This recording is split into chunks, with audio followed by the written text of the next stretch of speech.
prayer leader, Mr. Smadila, please come here in front and lead the prayer.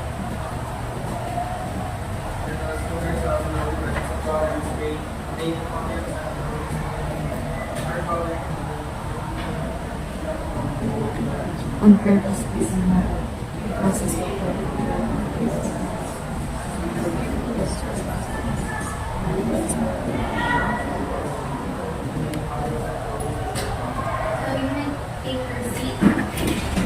Okay, good morning, grade 9 for Stephanie. Okay, how are you today? Are you really okay? Yes! That's good. So are you ready for the day? Ready for the new lesson? Okay, that's good. So for your attendance, you took your name from our attendance kit and you place it inside our mystery gift of names. So that box will be used for our activity later. Alright, but before we start our discussion proper, I would like you to all remember and be now led by our classroom rules. So for our classroom rules, we have ARAL. A stands for all ideas count. R for respect yourself and others. A, always do your best. And L, listen carefully. Is that alright? Yes. Thank you so much.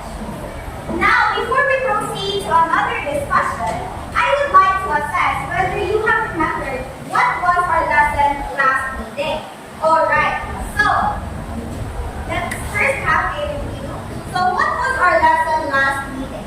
Yes, Mr. Smith. Our lesson last week was all about hope and Thank you so much. Very good. So our lesson last meeting was all about tone and mood in a literary text, in which tone refers to something that is created by the writer, while the mood is what is the emotions or what are the emotions that the readers experience when he or she is reading that piece. Okay, so before we start our lesson proper, I have a question. So, has anyone given you any gift? Thoughtful gift? Even it's words, even once in your life, you receive a gift? Okay, that's good. I think everyone receives a gift.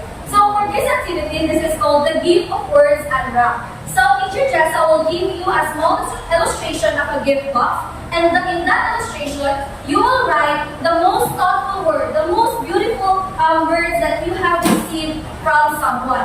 And then you will do it for a minute. So, after that, you will put or you will place your paper inside this paper bag. Okay, your timer starts now. Oh, it can be a word, it can be a phrase. And then put your name at the back, like nickname or if you want to be anonymous.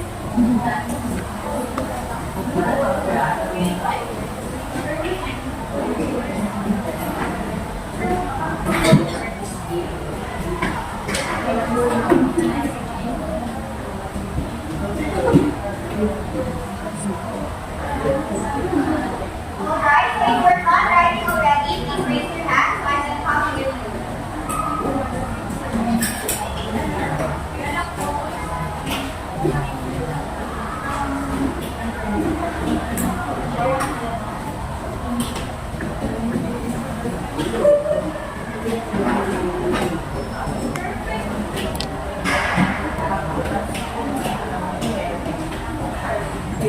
Okay, time's up. Please place your paper inside the paper bag, everyone.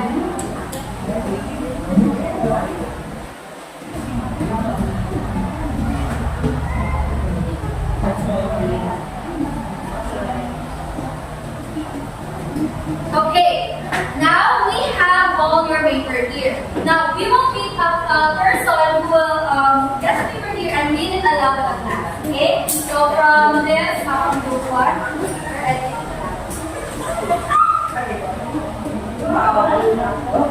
You're talented. This is from Smile. So for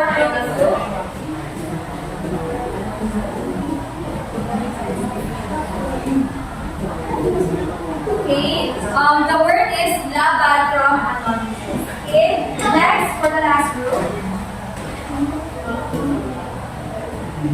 You are calling okay, this is from anonymous. You are valid. Okay, this activity? What have you noticed in this activity? Anyone? What have you noticed in our activity? Anyone? Yes, you. Some answers will make Okay, there are quotation marks. So, for our activity, you understood what is the person has said to you. And you get the idea and wrote it in the paper, right? Yeah. So that is connected to our new lesson, which is paraphrasing. Okay, now you know what is our lesson. Teacher Jessa and I prepared 5 gifts. Big gifts and small gifts. Okay? Now, we will pick 2 volunteers and 3 lucky persons from our mystery game of things to open the gift and present what is inside. Okay? Are you ready? Are you excited? Yes! That's good. Now first, for our volunteer. Who wants to try first? Volunteer. Okay?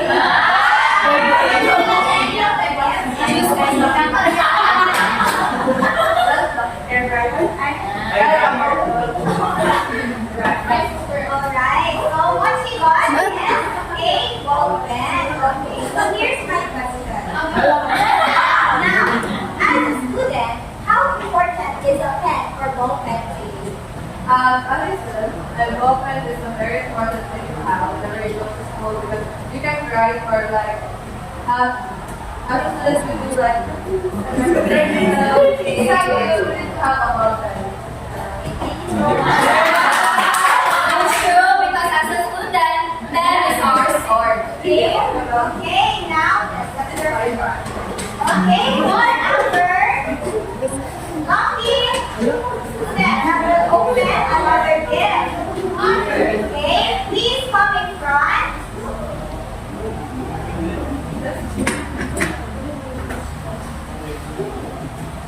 Malakito. Okay, what gift do you want to open? This is from your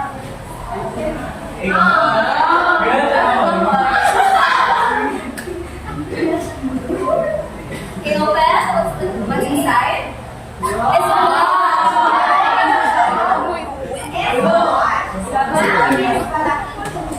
Watch is often related to time, right? So for you, as a daughter, as a person you are, how important is time?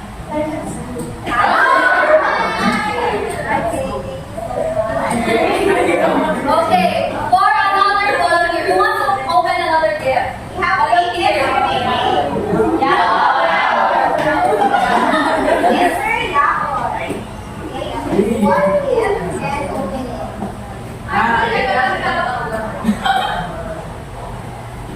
It's ready.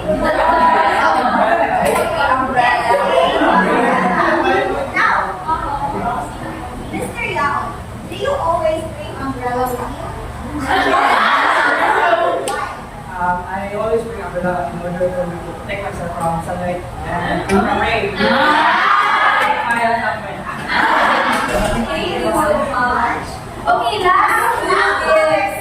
Yes, we have our lucky student again. Still have 2 gifts. So we have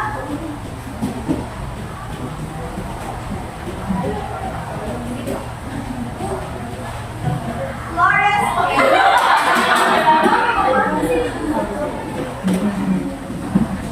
Okay, from the 2 gifts, what do you choose? Here and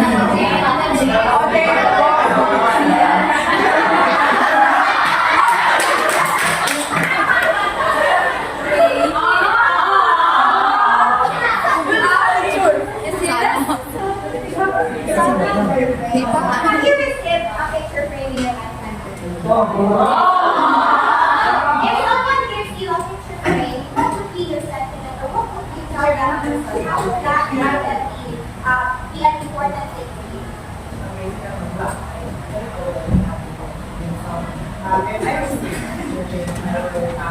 I would put my team's picture.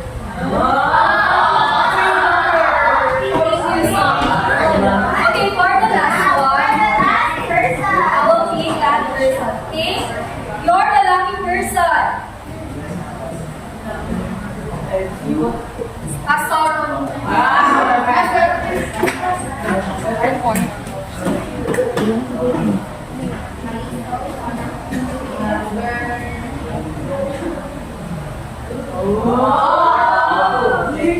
Okay, receive.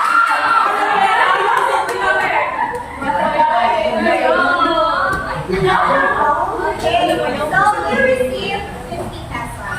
Now, how important is that amount for you? This 50 pesos is very good. Since I pay my fare and go to school.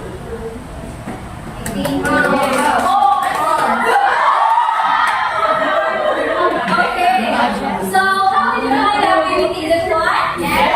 Okay, that's good. I'm glad that you enjoyed the activity. Now, before we start our lesson, let's open another gift, the gift of objectives. Okay, at the end of the lesson, the students, you are expected to first.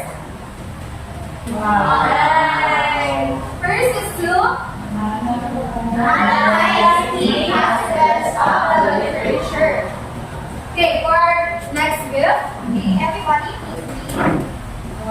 value the organize of paraphrasing through collaborative activity and Lastly,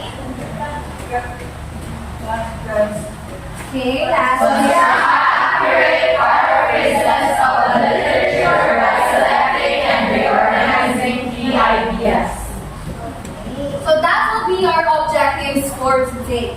Now, let's proceed to our lesson. So, our lesson for today again is paraphrasing. So, first, let's define what is paraphrasing.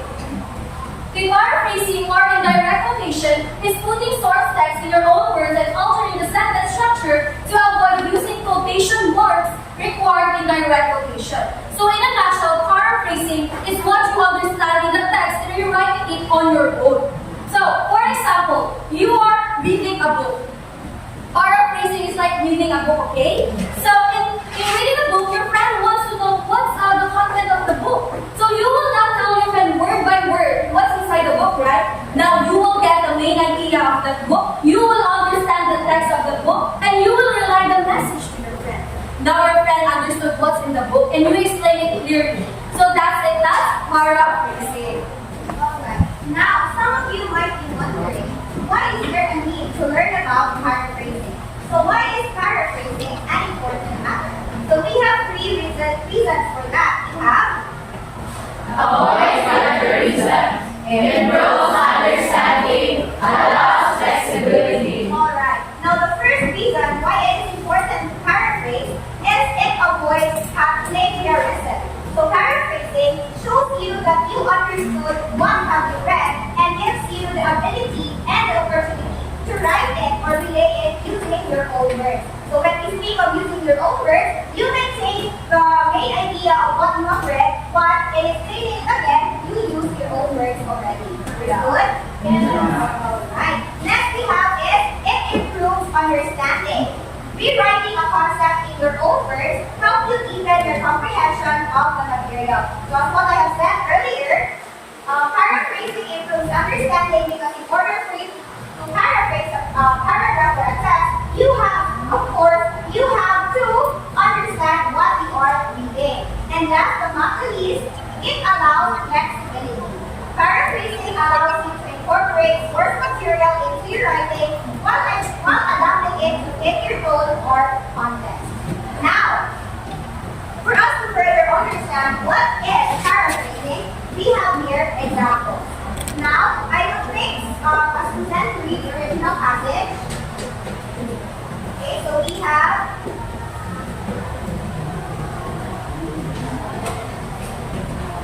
Palapingo.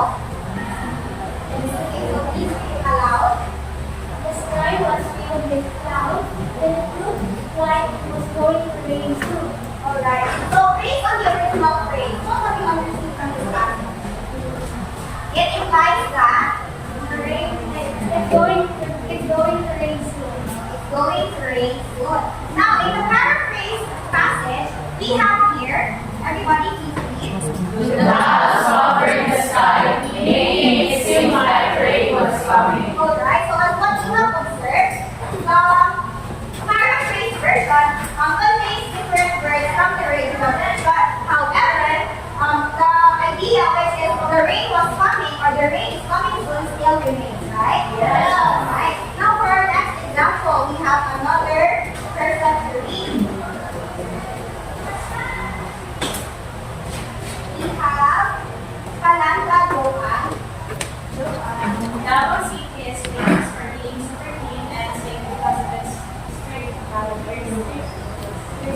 Alright. So for the paraphrase version, we have each read everyone. Thanks to its firm roots, the house city is known for staying clean and safe. So again, in the paraphrase version, it is still stated that because of the clear rules or tough rules of Davao City, it is considered to be one of the safest and cleanest cities in the world. And lastly, we have Christmas in Davao is celebrated with bright lights, festive parades, and a strong sense of community experience. So that's the original passage. Now, the paraphrase version states that in Davao, Christmas comes alive with colorful lights, joyful parades, and a warm feeling of togetherness. So again, both the original and the paraphrase version of the third example specifically talks about how Christmas is celebrated in Davao City. Okay, now we understood what is paraphrasing, right? Has everyone understood what is paraphrasing? Now, let's proceed in opening our big gift. Okay? So for today, we will be exploring the story of the gift of the Magi. So, are you ready to witness the adventure of Jim and Nella? Yes. Okay, now teacher Jessa will pick 4 students to read our story. Alright, so for the first reader, we have Manila. Okay. Yaon Joaquin. For the second reader, we have Mendes Saril J. Iris. Next is Lopez Ferris Boy. And lastly, we have Camacho Melvin. So for our first reader, can you read the first one? Delia are young couple thinking about traveling with poverty to discussing options. Delia wants to invite me. I'm willing to leave, but she said only $1.50 save literally. The next one. To give him something special, she decides to celebrate the prize possession. Delia buys a gold chain for Jim's cherished pocket, watch, and heirloom that has been passed down through his family. For the next person,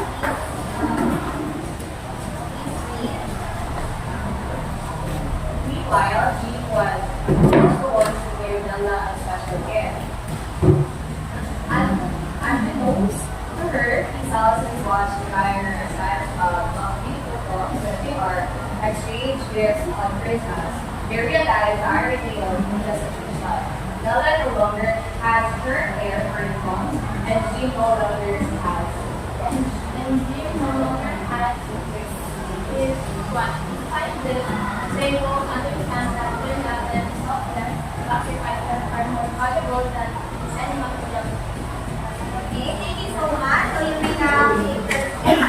So, everyone, are you able to listen to the story of the gift of the Magi by Hope Henry? Alright, so if you really did, we have here some questions. So first is, who are the main characters of the story? Is raising hand whatever. Yes.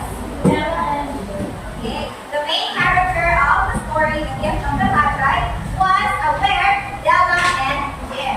Now, what is the event? Why Della and Jim wanted to buy gift for each other? As it's Christmas. As it's Christmas. So what have you understood in our story? So what have you understood in our story? So what are the main ideas of the story? Do you want to answer? Yes.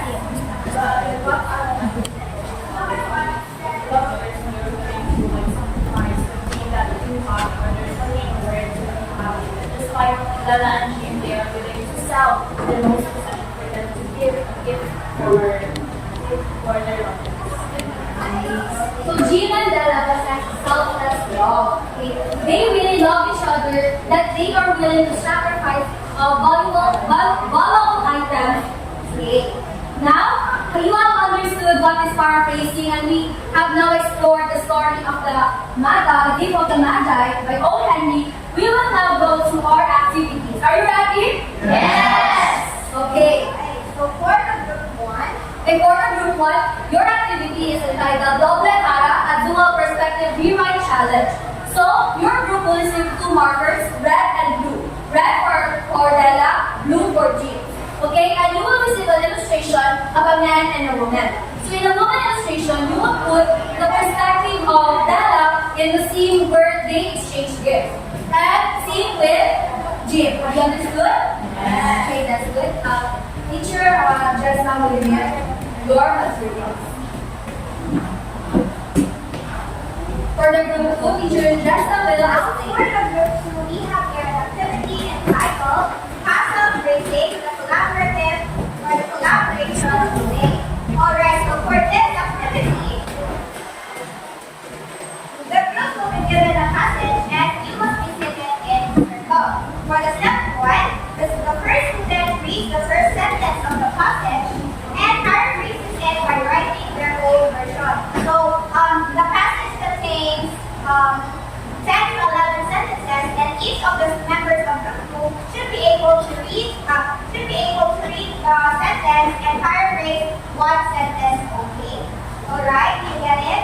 Yes. And if one member finishes paraphrasing, you will pass the marker and the passage to the next person. Okay? Right? Okay, for our last activity, for group 3, it is called Cooking's Paraphrase. Okay, in this activity, you will receive an illustration of a cooked spaghetti and an ingredients of spaghetti. So in the ingredients of spaghetti, you will need to cite a passage from the gift of the Magi, and then you will paraphrase it and write it in the cooked spaghetti. And then you will receive another illustration with 2 plates. In the first plate, you will put the difficulties you face while paraphrasing, and the second plate you will write what are your strategies in writing or paraphrasing the passage. So, everyone understood? Yes. Okay, now before you start working with your individual tasks, I would like you to keep in mind our evaluation criteria. So we have in a rating of 1 to 5, 5 being the highest. First is understanding of the key concepts. Students should effectively demonstrate an understanding of the key concepts from the literature in your activity. Next is the paraphrasing skills, participation, collaboration, clarity, insightfulness, and depth of discussion. For a total of 5. 35 points for this activity. So, you have 10 minutes to finish your activities and your timer. Your timer starts now.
So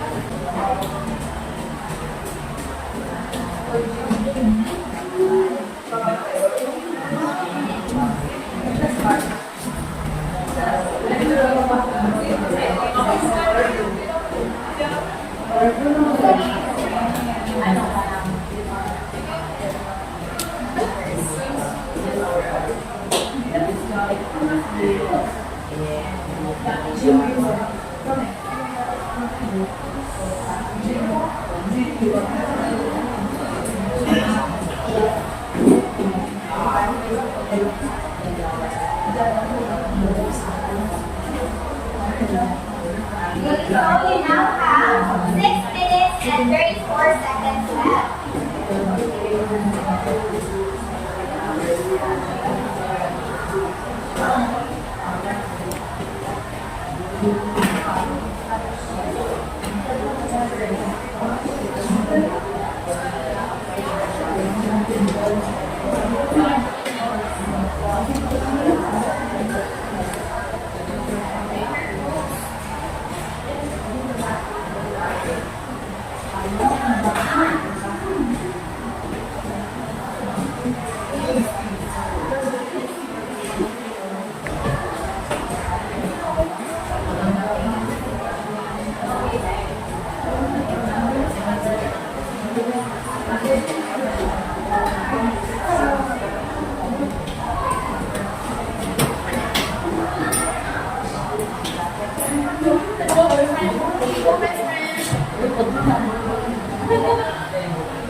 Okay, you have 4 minutes left.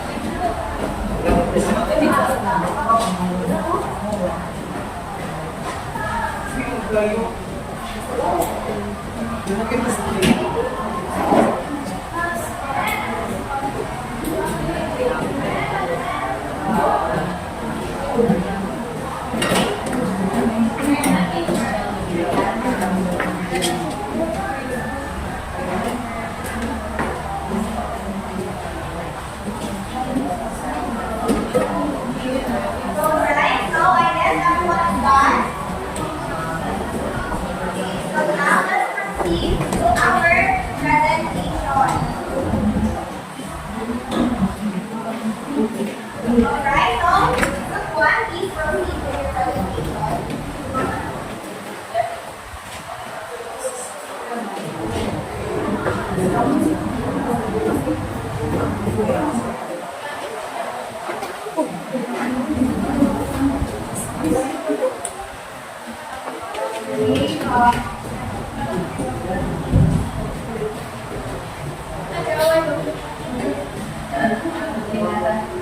The year of magic.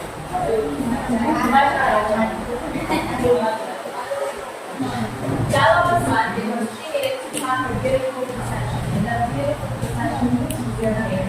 But she was with Jim again to show her love. And Bella also considered it more than to watch her love with the other and after that, Bella excited to give the gift. Okay. And Jim's act of selling his watch proves how much he loves Delia. Jim's gift for Delia was thoughtful because he knows how much Delia adores the home. Jim decided to hunt his gift to Delia. So based on rational Jim's, even though that watch is precious to him, he sells it for Delia for the home. It's always love for Delia. Okay, thank you so much. Everyone, let's give 5 claps to group 1. Alright, now let's proceed to group 2.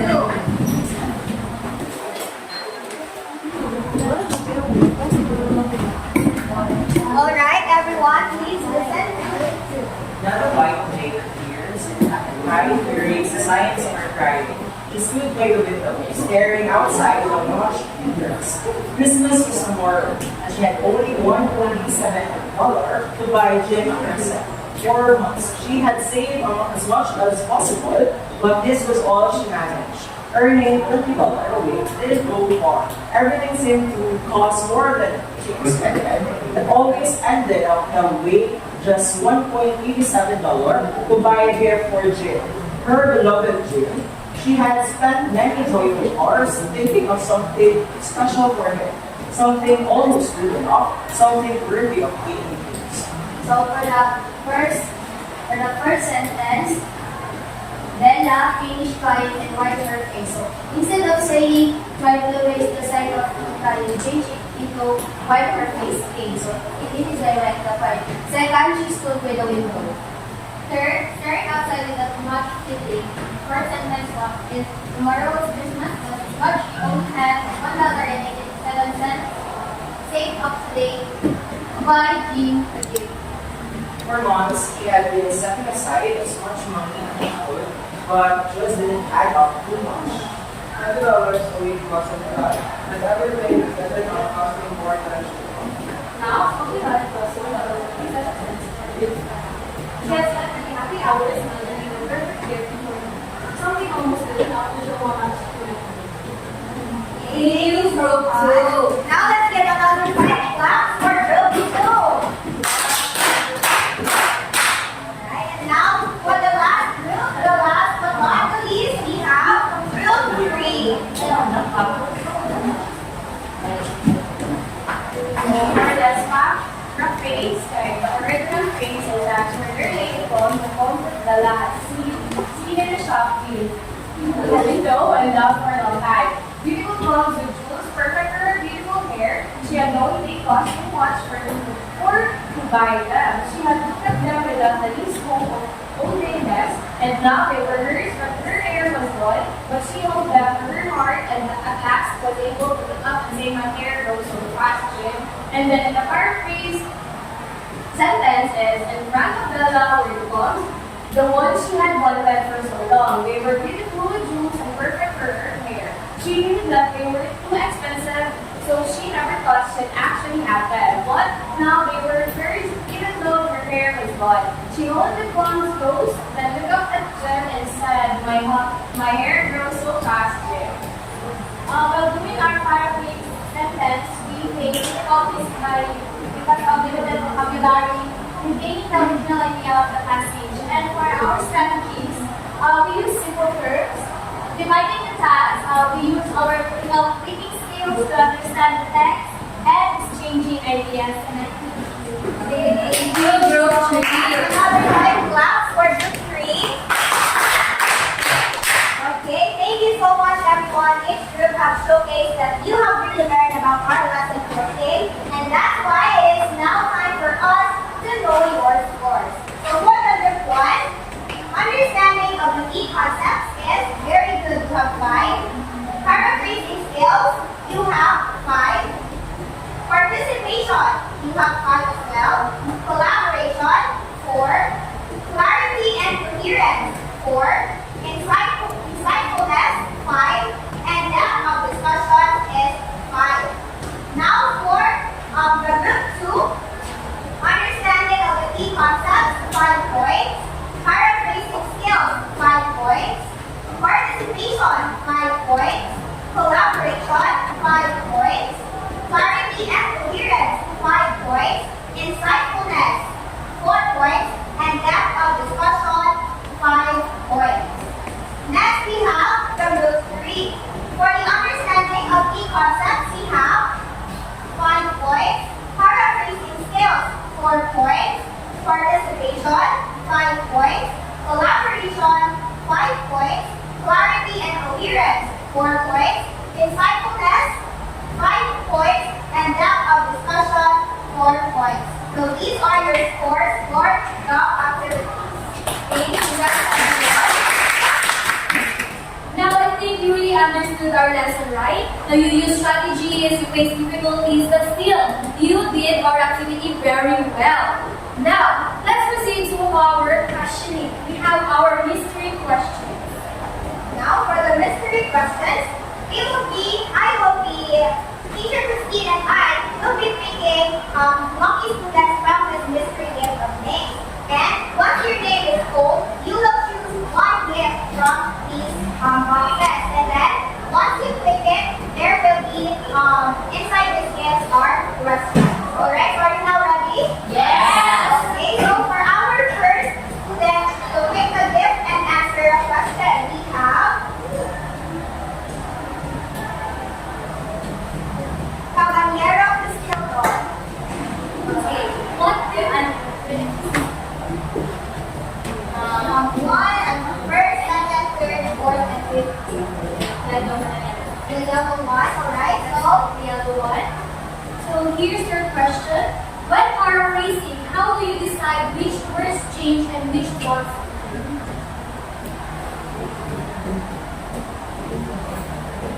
Upon deciding to which word that I will be using, I will use change of description, but still stick to the main.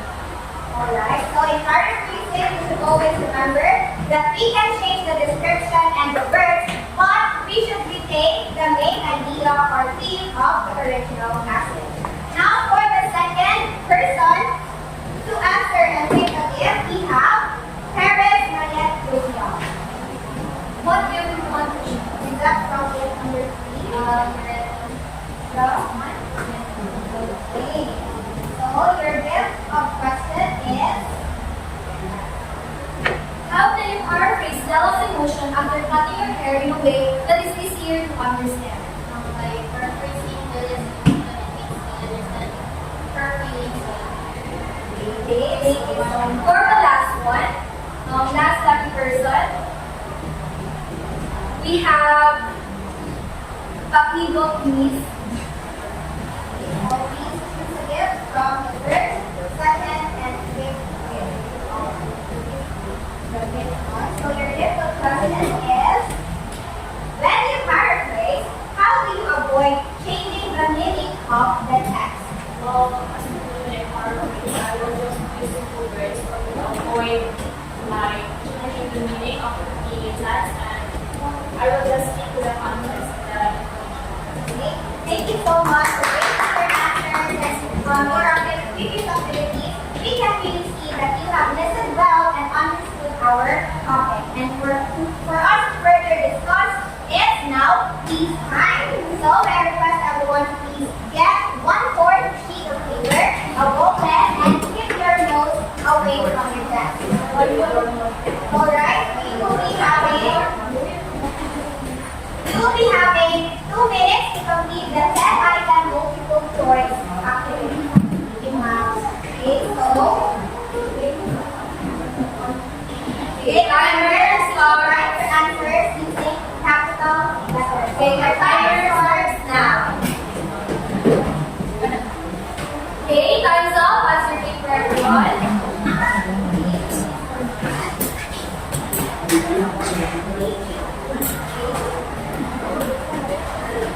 Okay, now you're done evaluating yourself. Now let's have our assignment. The most exciting part, a visual activity. Okay, for your assignment, you will need to go to Microsoft Word and paraphrase this passage. After paraphrasing it, you will make a table, two columns, which is in the other side you will write paraphrase text and the other side techniques used. After that, I will send the link to the GC of our Google Drive link where you can submit our assignment or you can just scan the QR code. Okay? So, has everyone understood our assignment? Yes. Okay, so that will be all today for our lesson. I hope you had fun. Yes, and thank you so much everyone for your participation.